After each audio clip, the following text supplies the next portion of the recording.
coba membahas terkait dengan pengendalian strategis dan tata kelola perusahaan.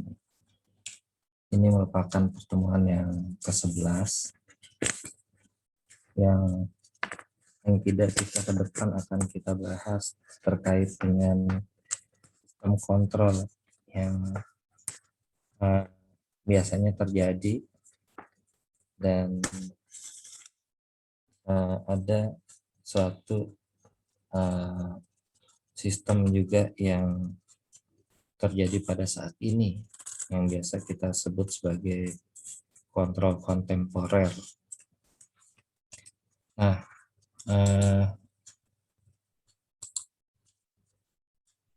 kalau kita melihat daripada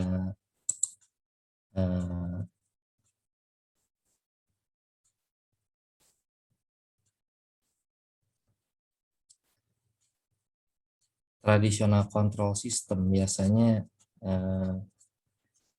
sebagian besar itu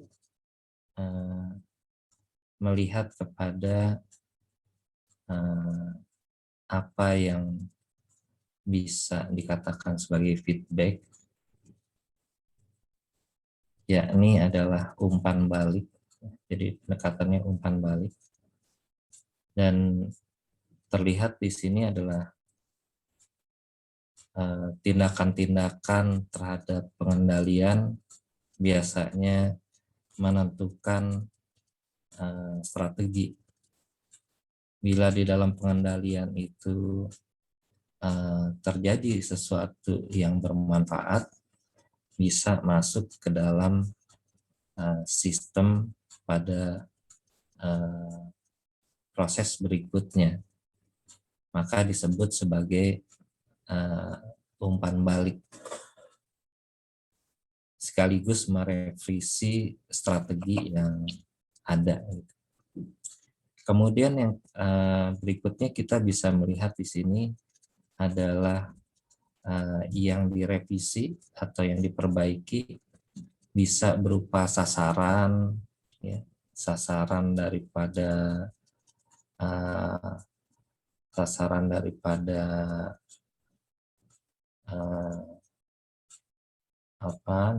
bisnis dari waktu ke waktu. Jadi kita akan bisa melihat di sini sebagai suatu yang memberikan umpan balik. Nah, kelanjutan daripada itu adalah contemporary control system, di mana sistem kontrol kontemporer ini membantu untuk terus memantau. Apa yang dipantau yakni adalah lingkungan, ya. Baik pengaruh daripada internal ataupun pengaruh daripada eksternal. Ya. Biasanya misalnya apa sih dampak daripada Freeport misalnya seperti itu. Nah, tentu selain daripada pengembangan yang dilakukan oleh PT Freeport itu sendiri, juga teman-teman akan melihat ada suatu pengaruh dari luar PT Freeport, begitu ya. Jadi ternyata ada KKB, ya, kelompok bersenjata itu. Nah, ini juga akan mempengaruhi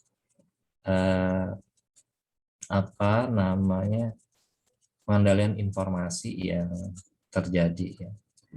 Sekaligus eksternal factor selain pada KKB mungkin dari pemerintah Amerika Serikat, ya, yang pernah berada di sana, karena saat ini hubungan dengan Amerika terkait dengan PT Freeport sedang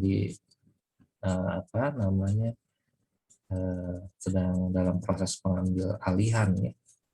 Sehingga kegiatan-kegiatan itu akan banyak mempengaruhi sistem pengendalian secara keseluruhan. Kemudian di sini ada terkait dengan mengidentifikasi tren ya, dan peristiwa yang dianggap perlu ya dalam hal melakukan revisi terhadap apa namanya strateginya, sasarannya ya, kita perbaiki. Kalau dulu misalnya produksinya 10 ton, sekarang bagaimana nih supaya bisa ikut membantu apa namanya terkait dengan swasembada pangan ya.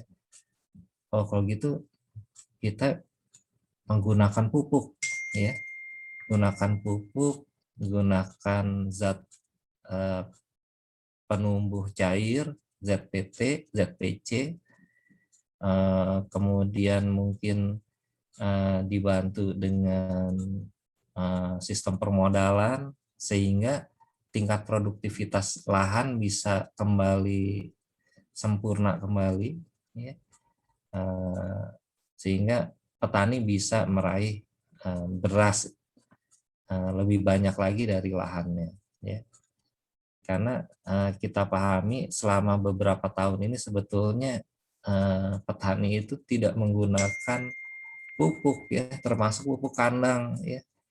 Nah, inilah harus dilihat lagi strateginya, sasaran-sasaran yang harus dilakukan.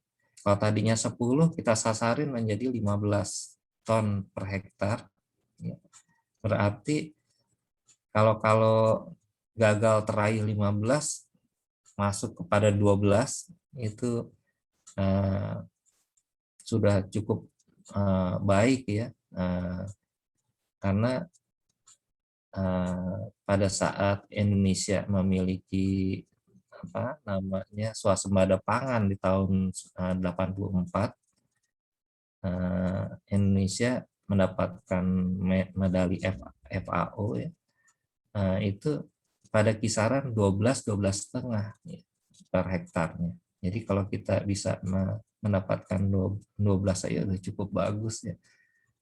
Di antara penyusutan lahan ya, penyusutan lahan, kemudian apalagi lahannya susut, petani mudanya juga sekarang banyak yang nggak mau jadi petani ya, kemudian petani tuanya sudah banyak yang pengen pensiun ya, pengen lepas dari kegiatan bertani dan sebagainya. Nah, ini bisa menjadi satu upaya yang baik ya di tengah-tengah, apalagi ada pandemi ya. Ini luar biasa, kalau kita bisa 12 aja udah cukup bagus ya. Termasuk perusahaan pembeli seperti Bulog itu bisa membantu juga prosesnya ya. Loh, kenapa seperti itu? Bulog juga mesti melihat kalau dulu populasi masyarakat Indonesia itu masih 90, 80, 90 juta atau 100 juta lah taruh ya. Tapi sekarang di 2021 ya, tahun 84 itu sekitar 100 juta. Tapi kalau sekarang di tahun 2021 taruhlah menjadi double, itu di atas 200 populasi orang Indonesia dan menjadi 200 ya. Jadi oleh karenanya gudang Bulog juga mesti ditambah ya. Jadi kalau masih kapasitasnya berapa itu 1,3 juta, taruhlah 1,6 atau 1,5, itu harus dibikin paling tidak 2 kali juga gudang Bulognya. Jadi kalau Bulog mengklaim 1,8 itu kurang ya, harusnya masih lebih banyak lagi ya, kalau menurut saya ya, seperti itu. Nah, yang berikutnya adalah kita bisa melihat di sini strategi yang dilakukan tradisional biasanya menggunakan pendekatan series, ya, urutan, sekuensial, ya, urut, ya. Di sini bisa dikatakan dirumuskan oleh manajemen puncak, ya, dengan menetapkan tujuan. Ya. Mungkin bukan hanya dari puncak, tapi juga dari bottom, ya, bottom up, begitu ya, naik ke atas. Kemudian strategi yang berikutnya dilakukan, diterapkan, ya. Salah satunya adalah mengukur kinerja terhadap sasaran-sasaran yang sudah ditentukan, ya. Jadi performance is measured against the predetermined goal, itu segera dilakukan. Juga kita melakukan pengendalian yang didasarkan pada umpan balik yang ada. Ya, jadi kita masukkan tambahan-tambahan yang ada yang berasal dari proses yang sebelumnya masuk ke dalam, apa saja yang perlu diperbaiki. Oh, rupanya yang tadinya tidak menggunakan teknologi, sekarang hadirkan teknologi, begitu ya. Nah, ini secara serial, secara series, secara berurut itu dilakukan, maka diharapkan dampak daripada pendekatan tradisional ini juga akan memiliki suatu hasil yang baik. Jadi strategi itu, sebaik-baiknya strategi bisa diperbaiki untuk proses yang berikutnya. Kalau dulu misalnya kita naik mobil, buka pintu mobil, kemudian kita nyalakan mesin mobil, setelah kita masuk 30 detik di dalam mobil dalam keadaan nyala, pintunya langsung secara otomatis ngunci, ya. Atau dulu disebutnya central lock katanya, ya. Secara otomatis klek klek klek klek gitu langsung. Nah, dengan kehadiran teknologi yang sekarang itu tidak lagi menggunakan waktu, ya, tapi menggunakan kecepatan. Jadi kalau teman-teman 30 detik di dalam mobil, dia belum ngunci, ya, karena ada kemungkinan teman-teman akan keluar lagi, ambil baskom, ambil ember, masukkan di bagasi, masuk lagi ke dalam mobil. Nah, kalau yang lalu pokoknya 30 detik langsung ngunci. Kalau yang sekarang enggak.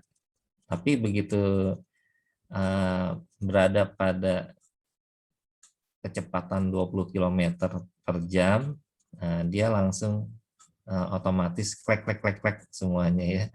Jadi dengan asumsi nggak ada orang yang mau keluar pada saat mobil sedang jalan, ya, seperti itu.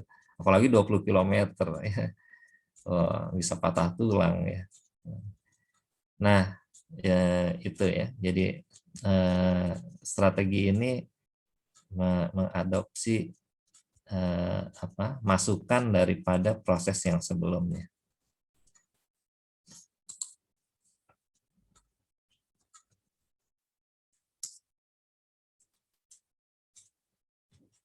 Yang berikutnya kita bisa melihat pendekatan tradisional untuk kontrol atau pengendalian, ya. Jadi di sini menunjukkan bahwasanya proses daripada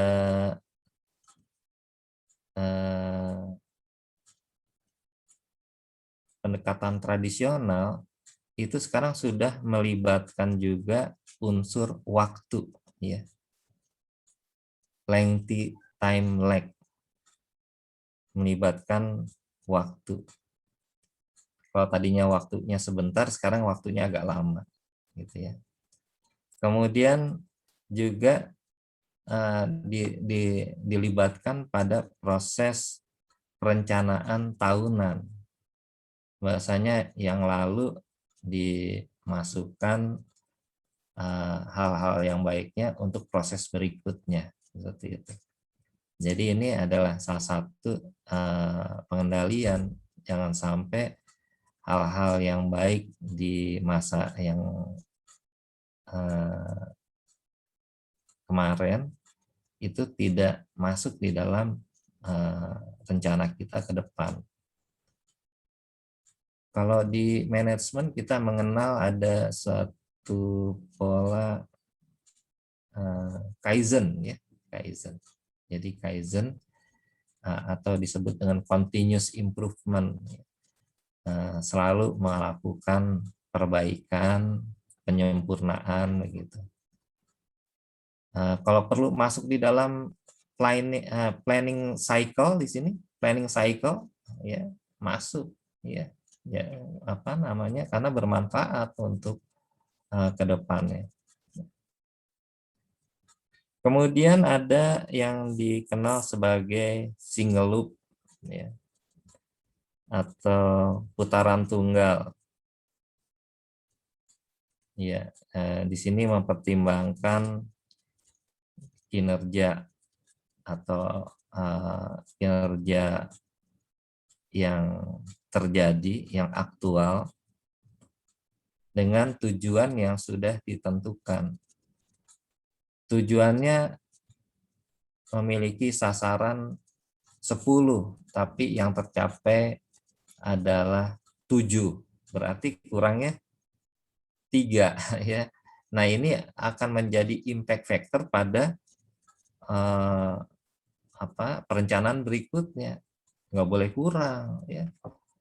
Orang harusnya aktual bisa lebih daripada 10, ya kan.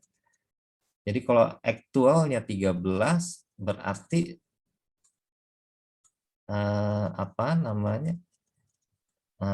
apa yang kita lakukan pengendalian sudah berhasil, ya. Tapi kalau masih kurang, itu artinya pengendaliannya masih kurang, ya. Jadi harusnya minimal adalah sama, yaitu 10. Ya, jadi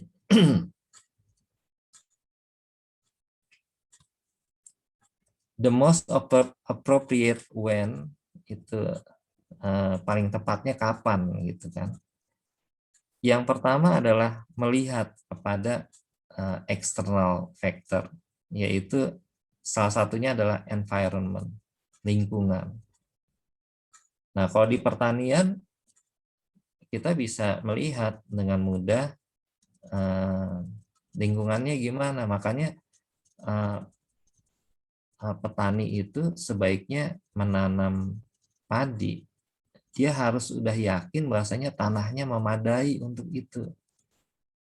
Dan harusnya dari semacam unit atau dinas yang terkait itu sudah punya link kepada badan-badan penelitian di wilayahnya, bahwasanya tanah ini baik bagi tanam padi, gitu ya. Jadi bagusnya untuk tanam duren ditanamin padi, ya rugi, ya. Jadi seperti itu. Nah, kalau di Thailand juga ada seperti itu model kita melihat kepada lingkungan yang stabil, ya. Dia sebut sebagai agri-economic zone. Nah, jadi untuk pertaniannya secara ekonomis zonanya ini. Kalau untuk anggur, dia nggak tanam beras di situ, ya. Semua anggur semua. Jadi skala ekonomisnya juga bagus, ya. Kalau untuk yang duren, semua duren di situ, ya. Skala ekonomisnya jadi bagus. Jadi kalau truk datang ke situ ya khusus untuk bawa duren aja. Jadi dia nggak pusing mesti nyari ke tetangganya dulu, ada duren nggak, ke RT RW-nya ada duren nggak. masuk ke situ langsung banyak durian ya. Jadi seperti itu. Makanya Pak Jokowi juga sekarang sudah menyiapkan ya lahan-lahan yang hamparannya luas, ada di Kalimantan ya, ada di Nusa Tenggara, ada di Sumatera Utara. Itu yang terkait dengan pangan, makanya disebut dengan food estate ya. Kalau kita kenal dulu di daerah Kerawang itu sebagai rice estate gitu kan, rice estate. Tapi sekarang rice-nya kemana nih? Ya, sekarang sudah menjadi real estate, sudah jadi perumahan di sana ya. Jadi itu ya. Sekarang Pak Jokowi sedang bikin food estate yang luas-luas. Ada, kalau di Kalimantan ada 80.000 hektar. Kemudian di Nusa Tenggara ada sekitar 5 atau 8.000 hektar. Ya, di atas 100 hektar, 1.000 hektar lah ya. Termasuk yang di Sumatera Utara. Kita harapkan bisa memenuhi pangan ya. Tapi ya itu harus didukung dengan infrastruktur tempat penyimpanan bulog ya, yang kalau saya pikir perlu ditambah. Nggak bisa gudang bulog 1,8 juta sudah penuh nih gitu ya. Sudah penuh. 1,8 juta itu sama dengan pada saat tahun 84 ya. Instalasinya adalah 1,3 itu adalah terkait dengan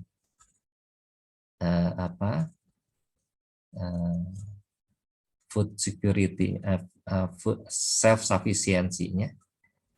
Kalau kita mau aman pangan, maka harus ditambah stok sekitar 0,5 juta ya, 0,5 juta, 500.000. Jadi 1,8 total semuanya. Baru kita disebut dengan aman pangan, baru kita pada posisi mau mencapai daulat pangan, daulat pangan. Kemudian selain lingkungan juga kita melihat ada, kalau ini tadi environment, kita melihat ada goals ya, goals dan sasarannya, ya, tujuan dan sasarannya dapat diukur ya. Jadi jangan sampai kita nggak punya berapa sih, kita nggak bisa menyebut angka ya. Jadi harus terukur. Kita harus punya angka tertentu. Oh, kita mau produksi meningkat, nggak boleh yang seperti itu. Kita harus definitif, makanya di dalam pengendalian strategis ini harus menyebut nilainya berapa yang mau dicapai. Ya, jadi kita perlu melakukan itu.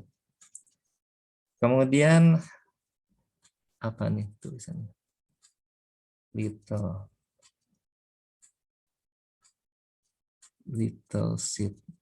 need ya, little need. Jadi diperlukan juga sedikit kebutuhan untuk mengukur kinerja ya. Jadi bagaimanapun kita perlu ukur kinerjanya ya. Berapa sih kalau kinerja tuh, kalau bisa diidentikan produktivitas ya, berapa sih produktivitasnya ya. Berapa sih kemampuan dia menyelesaikan tugas-tugasnya ya, berapa persen misalnya ya. Kalau kita nggak bisa menyebut dalam suatu unit tertentu ya, kita gunakan persentase ya. Kalau biasa menyelesaikan masalah 20, dia bisa menyelesaikan 18, berarti yang tidak bisa diselesaikan cuma 2 ya. Artinya 18/20, nah itu persentasenya.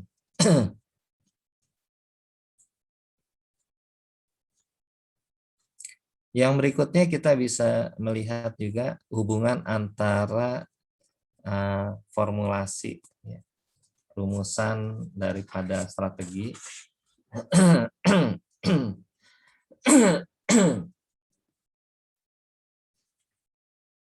hubungan antara perumusan strategi, penerapan, ya, formulasi strategi, implementasi strategi, dan pengendalian strategi. Nah, ini saling memiliki keterkaitan.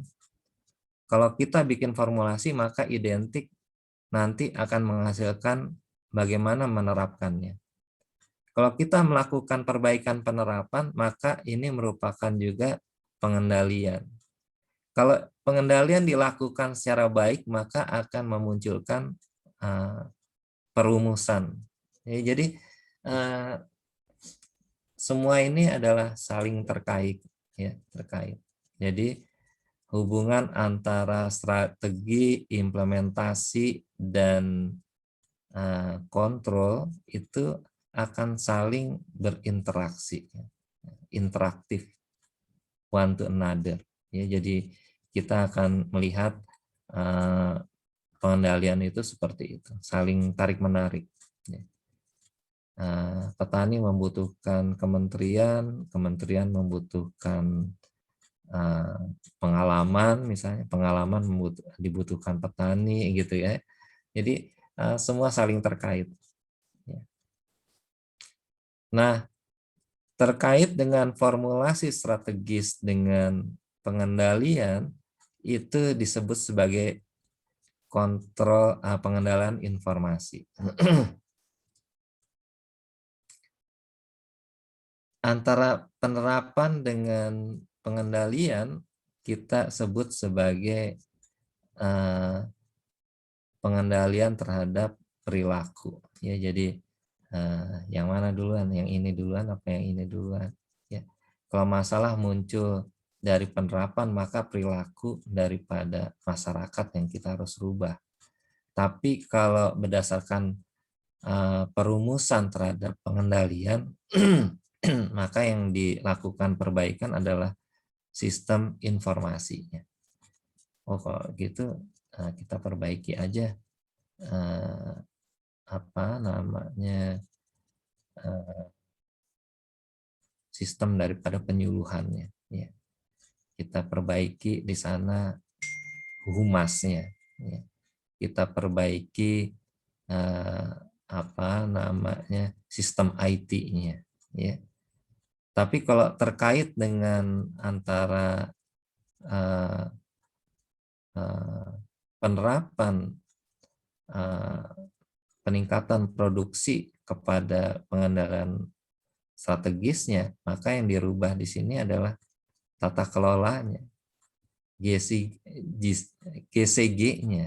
Ya.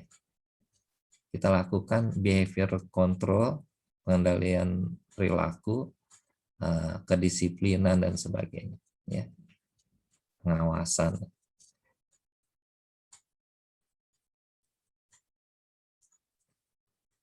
Yang selanjutnya adalah kita melihat kepada, ini sudah kita bahas ya, informational control tadi. Informational control contohnya adalah doing the right thing, melakukan yang terbaik apa, ya. Tapi ya tadi terkait informasi, maka yang utama adalah juga kita melihat kepada sistem hubungan masyarakatnya, ya, humasnya, apa PR, public relation, ya, public relation, atau mungkin information technology-nya, ya. Karena ini akan menyangkut kepada hubungan antara kontrol pengendalian dengan formulation strategy, ya, formulation strategy. Maka disinilah kita ada informational control. Tapi kalau hubungan di antara implementation strategik dengan strategic control, maka kita sebut sebagai behavioral control, ya.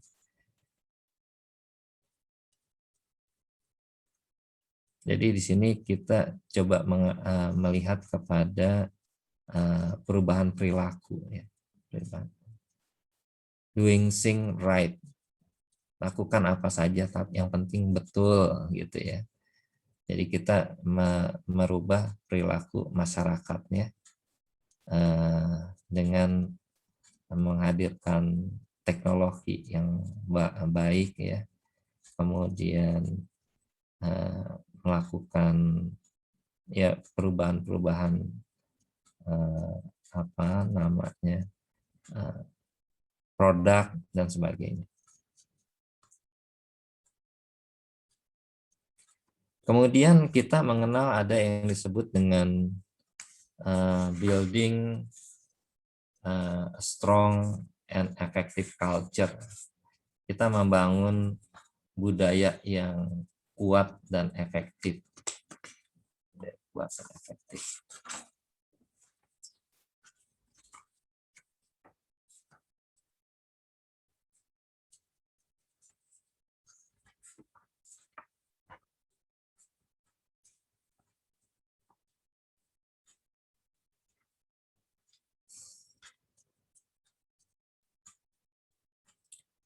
Nah, jadi kalau kita melihat dari sekarang berkembangnya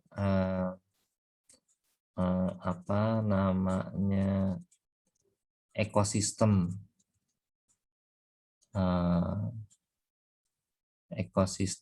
ekonomi syariah, ya.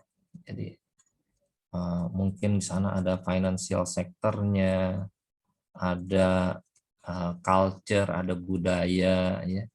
Kemudian kita melihat juga ada fashion, ya, Islamic fashion, kemudian ada food, ya, halal food, begitu. Nah, kita bisa melihat di sini ada suatu hal yang menarik, ya. Menariknya kenapa? Dikarenakan kita perlu menjadikan budaya bisa menetapkan batasan standar yang bisa terjadi pada perilaku yang ada, human behavior-nya. Seperti kalau Islami di sini memang sudah ada peradabannya, sudah terbangun, ya. Dengan hadirnya Rasulullah, maka yang tadinya jahiliyah menjadi masyarakat Islami Madani, gitu. Nah, dilihat dari apa yang menutupinya, apa yang digunakan gaunnya, bajunya, itu Rasulullah memberikan ciri-ciri agar ada pembeda, ya, pembeda antara Muslim dengan non Muslim, begitu, ya. Ini bukan ras apa namanya, rasis, ya, bukan, ya. Tapi ini dari apa yang kita pahami adalah kita mesti membedakan. Misalnya orang memelihara kumis, ya, kita memelihara jenggot, kan begitu, ya. Jadi pakaian juga, kalau yang sebelah sana pakaiannya kurang, kita pakaiannya agak lebih sedikit, ya, gitu. Jadi kalau pakaian Muslim rata-rata diberikan lebih, ya, mesti lebih begitu. Nah ini apa untuk membedakan mana pakaian-pakaian yang berbeda.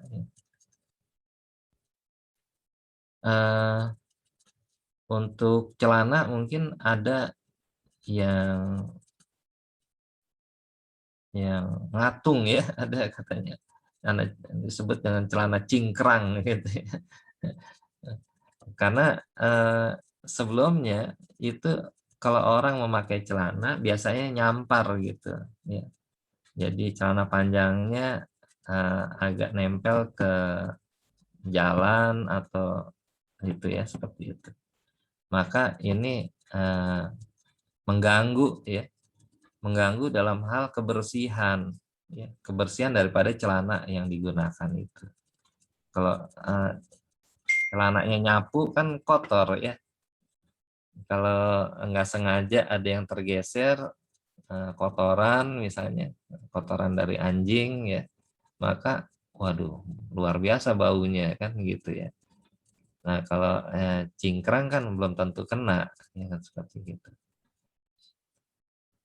Jadi dress atau pakaian-pakaian itu ada standarnya ya, ada standar dan diterima di kalangan masyarakat as acceptable behavior. Kemudian masalah-masalah etika, masalah etika ini banyak sekali. Kalau orang selain Muslim mungkin masih boleh minuman keras, kalau kita nggak boleh. Ya, ada etika-etika yang lain juga yang dibangun. Makan yang haram ya, babi, darah ya, atau yang tidak menyebut nama Allah itu nggak boleh ya. Menyebut tapi zatnya haram juga nggak boleh. Kita menyebut nama Allah kemudian yang kita minum arak ya, bir gitu ya, nggak boleh juga ya. Jadi di sini kita punya standar ya, culture set implicit boundaries. Jadi kita memiliki perbedaan. Kemudian juga dikatakan culture act atau budaya yang bertindak sebagai sarana untuk mengurangi biaya pemantauan. Ya. Jadi budaya kita yang sudah dibangun Rasulullah menghadirkan bahwasanya dilihat atau nggak dilihat, kita ada yang lihat gitu. Allah selalu melihat ke kita. Ya. Maka di sini muncul suatu self suatu kayak pengawasan malaikat ya, diawasi sama malaikat. Ya. Pengawasan malaikat melekat ya. Pengawasan itu seolah-olah ada di dalam internal kita, ada di dalam diri kita. Boleh jadi orang nggak lihat kita, tapi Allah melihat kita. Apa nggak malu? Ya, malu ya pasti ya. Apalagi bulan puasa, diam-diam kita ngopi ya, bikin kopi, kemudian kita minum, kerasa kita, yang seger kita. Tapi apa yang dibanggakannya ya, setelah orang-orang buka kita tetap seger juga ya, nggak ada kebahagiaan yang ada di sana. Jadi bahagia tuh pada saat jamnya buka, kita neguk air ya, ada sensasi air itu ngalir di tenggorokan ya kan, agak-agak dingin ya, kemudian agak-agak manis gitu ya, jadi seperti itu. Nah, dilihat nggak dilihat ada yang melihat kita, yaitu Allah Subhanahu wa taala. Jadi kita perlu memahami juga terkait dengan membangun budaya yang kuat dan efektif. Kemudian kita mengenal ada effective culture. Budaya yang efektif biasanya akan memiliki beberapa hal, yaitu adalah dia tertanam, ya, ada di dalam hati, nggak usah dibangga-banggakan, ya, nggak usah dipamer-pamerkan, dia sudah built in our body, ya, gitu. Built in my heart, kan gitu ya. Jadi ada di dalam hati kita nih, ya. Jadi cultivated. Kemudian yang kedua, memiliki suatu dorongan yang kuat, misalnya kita sudah tunduk patuh gitu ya, ada merasakan sami nah wato nah gitu ya katanya, kita dengar dan kita udah deh patuh gitu ya. Kemudian bisa dilakukan penyuburan di pupuk begitu ya. Nah, memupuk itu ya saat ini dengan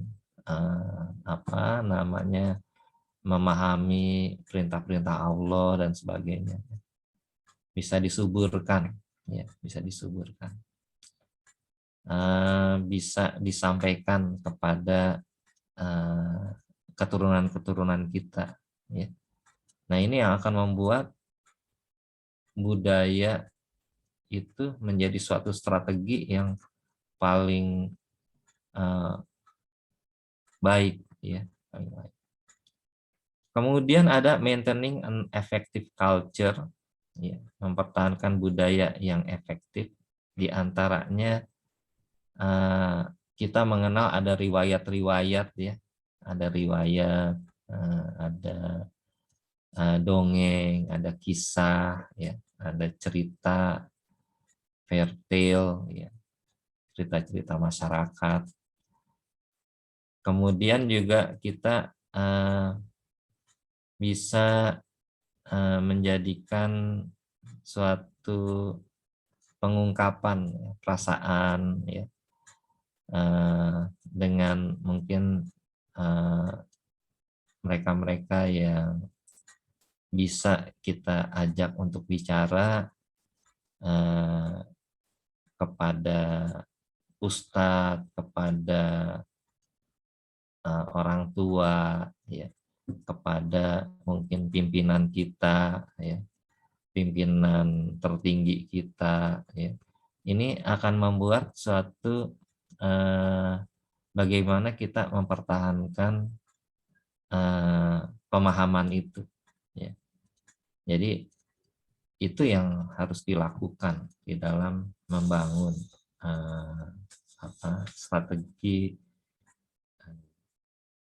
penguatan budaya, ya, yang kita kenal udah efektif, kita kenal udah memberikan motivasi bagi pengembangan-pengembangan yang ada.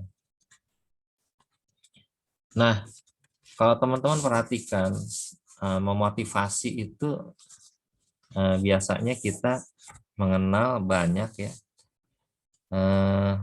seperti misalnya ada yang dikenal dengan motivating with rewards and incentive, ya. Nah, insentif bukan hanya uang, ya kan, begitu. Tapi mungkin dengan pujian, ya, ada yang Masya Allah, Alhamdulillah, ya, seperti itu. Ternyata itu sekaligus mendoakan, ya, mendoakan. Ya, kita menyebut nama Allah, Masya Allah, kan gitu ya. Alhamdulillah. Itu termasuk kita itu memberikan pujian atas capaian seseorang. Barang siapa mengerjakan kebajikan bagi laki-laki ataupun wanita atau perempuan dalam keadaan beriman, katanya ya, maka pasti kami akan berikan kepadanya kehidupan yang baik dan akan kami beri balasannya dengan pahala yang lebih baik. Kita ngasih yang baik, dibalas oleh Allah yang lebih baik yang telah mereka kerjakan. Berarti di sini makin ditekankan bahwasanya building culture ditambah how to motivate others. Ya, jadi kita bisa memberikan motivasi dengan cara reward and incentive. Ya. Cara ampuh untuk mempengaruhi budaya organisasi, katanya. Itu yang pertama, powerful means of influencing an organizational culture. Yang kedua adalah memfokuskan upaya pada tugas dengan prioritas tinggi. Kita cari mana yang paling besar. Oke, kayaknya Fadil, ya. Fadil kemarin sudah berhasil, hari ini saya berikan tugas yang lebih strategis lagi, kan gitu ya. Jadi ini bisa menjadi insentif, bisa menjadi reward ya, sekaligus menjadi punishment juga ya. Nah jadi oleh karena itu boleh jadi kita dapatkan tugas yang